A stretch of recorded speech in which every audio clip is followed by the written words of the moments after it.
Bismillahirrahmanirrahim. Assalamualaikum warahmatullahi wabarakatuh. Wassalamualaikum warahmatullahi wabarakatuh. Allahumma sholli ala sayyidina Muhammad wa ala ali sayyidina Muhammad. Sallallahu alaihi wasallam Muhammad. Mohon izin bertanya Bu ya. Saat ini sedang viral video seseorang yang mendapatkan amanah berupa rambut Nabi dari Majelis Ulama Tarekat Internasional. Nah, di situ diunggah videonya bahwa si rambut Nabi itu ditempatkan dalam peti, terus dibungkus dengan berbagai macam kain. Lalu ada ulama yang mengomentari bahwa dia itu berbohong. Jadi di bahwa peninggalan Nabi itu hanya ada beberapa pakaiannya atau pedang atau jubah, sendal, sorban segala macam gitu.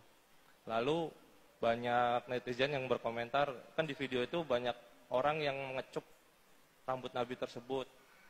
Dari peristiwa itu banyak netizen yang berkomentar bahwa satu sisi orang yang mengecup itu ingin mendapat bahwa dia menunjukkan cintanya atau ingin mendapat barokah dari Rasulullah melalui rambut Nabi itu. Lalu netizen lain berkomentar bahwa itu perbuatan itu mengarah kepada kemusyrikan dan kesyirikan Bu ya. Mohon tanggapannya Bu ya. Wassalamualaikum warahmatullahi wabarakatuh. Waalaikumsalam warahmatullahi wabarakatuh. Tentang rambut baginda Nabi. Rambut baginda Nabi dimuliakan. Semua yang ada hubungan dengan Nabi dimuliakan. Sahabat Nabi sangat memuliakan segala sesuatu yang ada hubungannya dengan Nabi.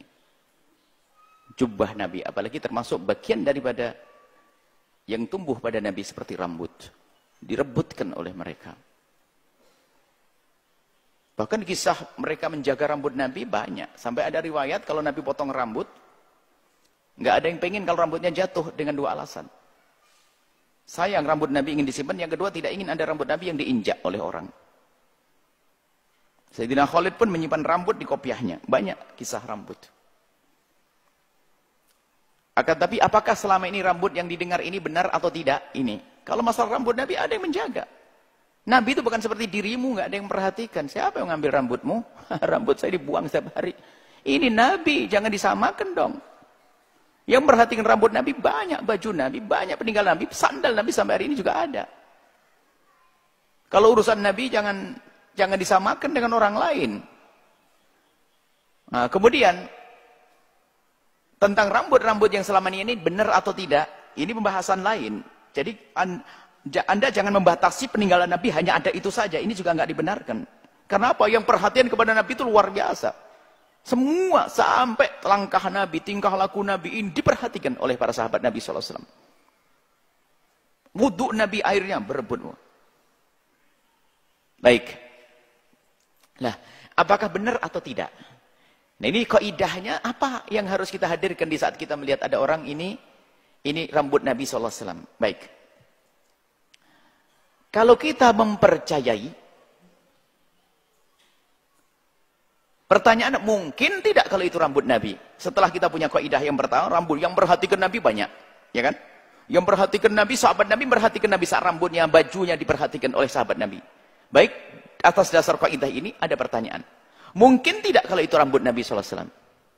Seberapa persen pun mungkin atau tidak? Jawabannya jelas mungkin.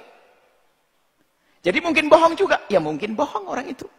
Berarti mungkin bohong, mungkin tidak. Baik. Kemudian, kalau orang itu bohong, kemudian kita percaya, apakah saya masuk neraka gara-gara percaya orang bohong? Kemudian, kita pun dibohongi, misalnya ada orang bohong, ini rambut Rasulullah. Kemudian saya percaya kalau rambut Rasulullah. Saya hormati, saya muliakan. Saya dapat kok pahala di hadapan Allah. Karena apa? Saya mempercayai. Saya mempercayai. Bahkan sebaliknya, na'udzubillah. Kalau benar ini rambut Nabi, kemudian saya merendahkan, loh apa nasib saya nanti? Maka lebih beruntung yang masih memuliakan, kalaupun dibohongi bukan urusanku. Urusan dia yang berbohong. Kalau kaidah mahabbah itu nggak ada urusannya dibohongi atau tidak dibohongi. Yang seneng duit, saya bicara duit.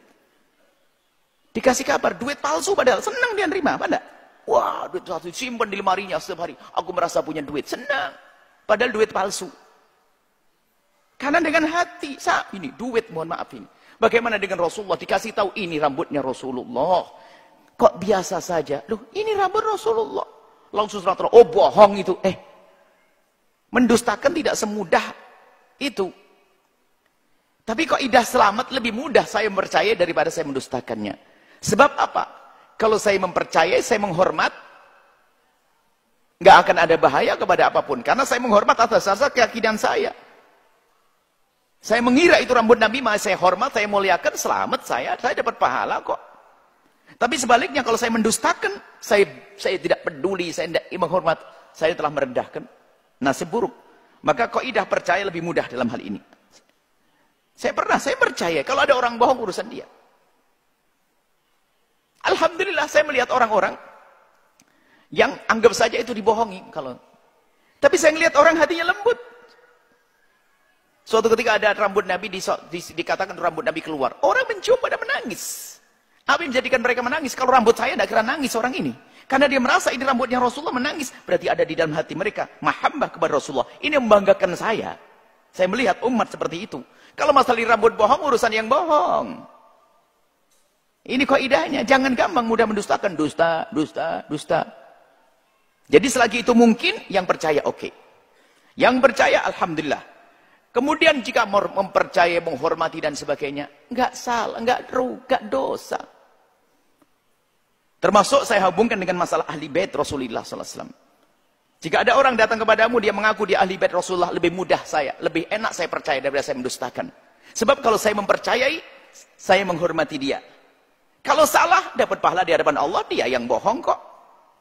Tapi kalau dari awal saya dustakan, kalau benar, saya tidak memenuhi hak ahli bait Rasulullah. Sama dengan rambut Nabi pun juga sama. Maka percaya lebih aman daripada tidak percaya. Ini kaidahnya sederhana. Ada pun orang yang bohong urusannya. Sama orang mengamalkan hadis. Hadis palsu boleh nggak diamalkan? Tidak boleh kalau kita tahu hadis palsu. Tapi ada orang sangat soleh nggak ngerti kalau itu hadis palsu, diamalkan, ada pahalanya di hadapan Allah dan Rasulnya. Sama kasusnya. Baik.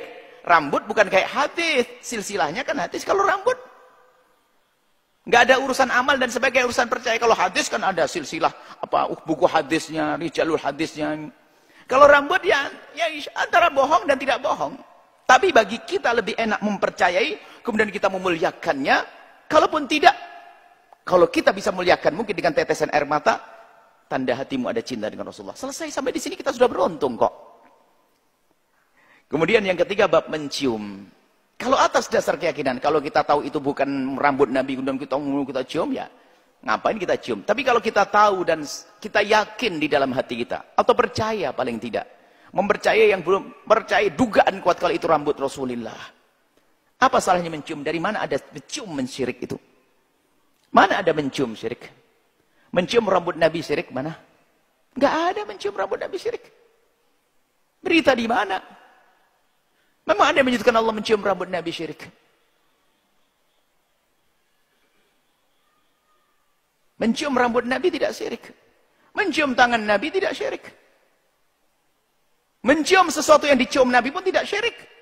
Hajar Aswad Sayyidina Umar berkata, "Hei batu, kau tidak bermanfaat dan tidak membahayakan. Demi Allah, kalau bukan aku melihat Nabi Muhammad menciummu, niscaya aku tidak akan menciummu." Mencium batu, Hajar Aswad, nggak ada syirik.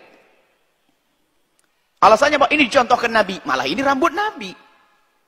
Boleh kita cium rambut Nabi, boleh kita cium tangan Nabi, boleh kita cium kaki Nabi. Siapa yang mengatakan mencium kaki Nabi syirik? Nggak ada. Kisah Suhaib yang waktu diberitakan tentang tobat yang diterima Allah mencium kaki Nabi, tidak dikatakan syirik oleh Rasulullah. Banyak. Kita perlu sedikit sejuk di saat urusan dengan cinta dengan Rasulullah SAW. Adapun nanti masalah orang berdusta, itu urusan dia dengan Allah, bukan urusan kita. Urusan dia dengan Allah. Maka kaidah mempercayai lebih aman. Dan juga mempercayai rambut Nabi tidak ada urusan dengan ketentraman politik di negeri kita. Nggak ada urusannya dengan orang masuk penjara. Nggak ada urusan rambut. Kenapa Anda pusing? Percaya beres. Kecuali mempercayai satu pesan bahwasanya ini pesan dari Rasulullah. Kalau kau tidak begini maka akan ini. Awas ya, tolong kau ledakkan bom 6 kali. Nah, nggak boleh gitu percaya. Ini urusan rambut, percaya lebih indah daripada tidak percaya. Kita mendengar berita ada rambut di Australia sana, mendengar ada di Yordan sana, kita lihat ada di Singapura sana, ada berita rambut kita husnudzon, semoga itu benar. Kalaupun tidak benar, urusannya yang berbohong. Tapi orang datang dengan cinta. Itu yang mahal, cinta. Kepada Rasul sallallahu alaihi wasallam. Wallahu a'lam bissawab.